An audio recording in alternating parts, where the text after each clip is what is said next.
शिव शंकर के महिमा अपार हो, हरदम खुलल रहेला दरबार हो। हथवा में त्रिशूल डमरुआला। असो हमके घुमा दी बाबा धाम ए बलमा बिहार आला। असो हमके घुमा दी बाबा धाम ए बलमा बिहार आला।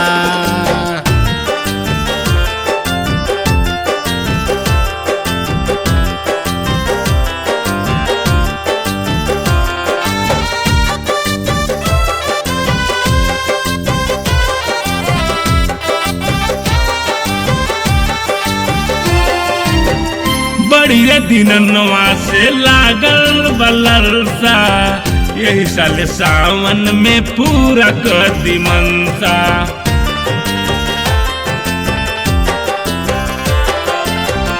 बड़ी दिनवा से लागल बलरसा, यही साल सावन में पूरा कर दी मनसा।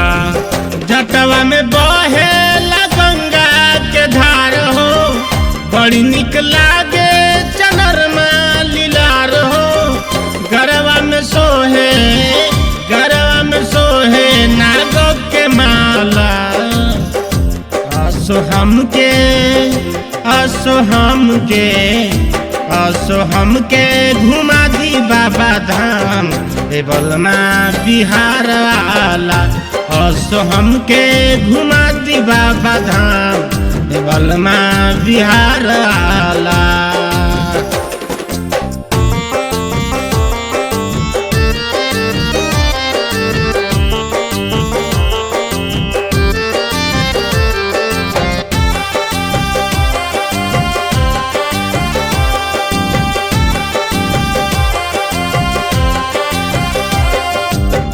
गेरुआ रंग के सड़िया मंगा दे, रुन झुन घुंघरू से कांवर सजा दे।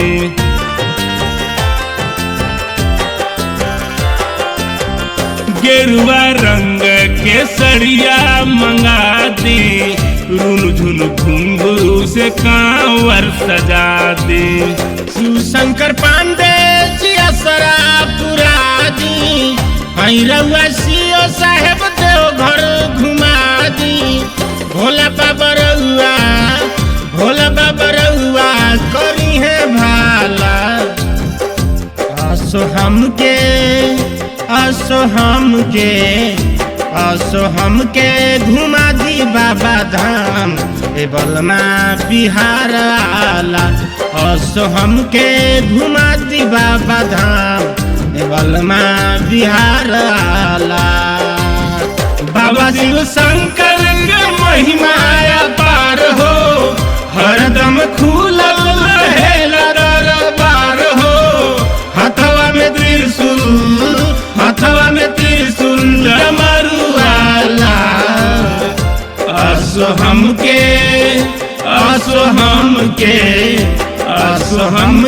घुमा दी बाबा धाम ए बलमा बिहार आला।